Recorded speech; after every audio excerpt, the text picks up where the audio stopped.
আমি নরমালি এইভাবে ইন্ট্রো করি না, কিন্তু আমি এখন ঝুলছি একটা গুহার 100 ফুট নিচে, যেটা মাটির নিচে 5 কিলোমিটার জুড়ে বিস্তৃত আছে।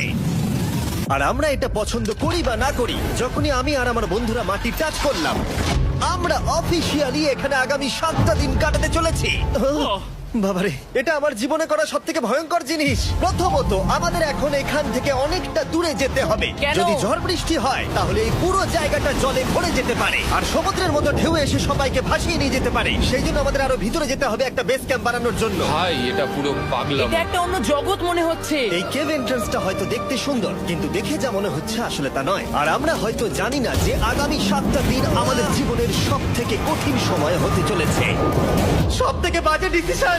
ঠিক আছে, আর কিছুক্ষণের মধ্যেই অন্ধকার হতে চলেছে। ক্যাম্প না করলে আমরা বিপদে পড়বো। আমরা কোথায় যাচ্ছি সেটা কি বলবে? আমাদের ক্যাম্প সেটআপের জন্য একটা ফ্ল্যাট গ্রাউন্ড খুঁজতেই হবে। কেভের ভেতরে ঢোকার পরে আমরা এমন একটা জায়গা খুঁজে পেলাম যেটা অনেকটা উঁচুতে থাকায় আমরা জল থেকে সুরক্ষিত থাকতে পারবো। তার মানে এটা ক্যাম্পের জন্য পারফেক্ট। পারফেক্টটা একটু বেশি হয়ে গেল। মোটামুটি বলা যেতে পারে। ঠিক আছে, ক্যাম্পের জন্য মোটামুটি। প্রথম দিনের বাকিটা আমরা কাটিয়ে দিলাম আমাদের জিনিসপত্র আনতে। প্রত্যেকটা ব্যাগের ওজন প্রায় 80 পাউন্ড। আর যেমনটা তোমরা ফুটেজে দেখছো, আমরা এটা করতে 4 ঘন্টা লাগিয়ে দিলাম। এখান থেকে যাওয়া খুব কঠিন। তারপরে আমরা সবাই বেস ক্যাম্পে ফিরে গেলাম। ঠিক আছে, আমরা এখানে লাইট লাগিয়ে দিলাম। আমাদের সব জিনিসপত্র হোম বেসে চলে এসেছে। একটু ক্যামেরাটা ওদিকে দেখাবে? ওদিকটা কিন্তু ভয়ানক অন্ধকার, আর সবসময় এরকমই থাকবে। তাই আমরা ক্যাম্পিং গ্রাউন্ডের জন্য খুব বেশি কিছু করতে পারলাম না। কটা ফুটো করে দড়ি টাঙিয়ে দিলাম। এটা ধরো আর ওঠো দেখি। মনে হচ্ছে আমাদের হ্যামক গুলো ভালোই সাপোর্ট পাবে। আর তারপরে আমাদের সার্ভাইভাল গাইড জোয়ের সাহায্যে আমরা হ্যামক টাঙালাম। এই সরু দড়িটা আমার হ্যামকটাকে ধরে রাখবে। হ্যাঁ। ডিনার খেয়ে আমরা প্রথম রাত্রি ঠান্ডার জন্য তৈরি হলাম। আমি মিথ্যে কথা বলবো না, আমি যতটা ভেবেছিলাম তার থেকে এই হ্যামকটা অনেক বেশি কমফোর্টেবল। এই আমি তো আমার চমকেই হাতটা তো গেছিলাম। বড় কেন ভাই? এই কেভটা 2.5 কিলোমিটার ডিপ, আর আমরা এখন এন্ট্রান্সের কাছেই ক্যাম্পিং করছি। কাল আমরা অনেক কিছু এক্সপ্লোর করব।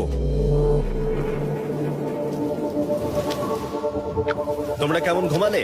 ভয়ঙ্কর। ঘুমই হয়নি। এটা সত্যি একটা অস্বস্তিকর পরিবেশ। কেবের উপর থেকে অনবরত আমাদের উপরে জল পড়েই যাচ্ছিল, তাই উপরে একটা প্লাস্টিক চাপালাম, কিন্তু তাও আমাদের হ্যামকের উপরে জল পড়েই যাচ্ছিল। একটা আইডিয়া আছে, চলো শেল্টারগুলোকে ভালোভাবে তৈরি করি। আমার মনে হয় এই প্লাস্টিকগুলোকে জুড়ে দিলে আর জল পড়বে না। বাহ, তুমি তো জিনিয়াস। আমি শুধু একজন ইউটিউবারই নয়, ঠিক আছে? আমার হ্যামকটা এটার উপরে ঝুলছিল।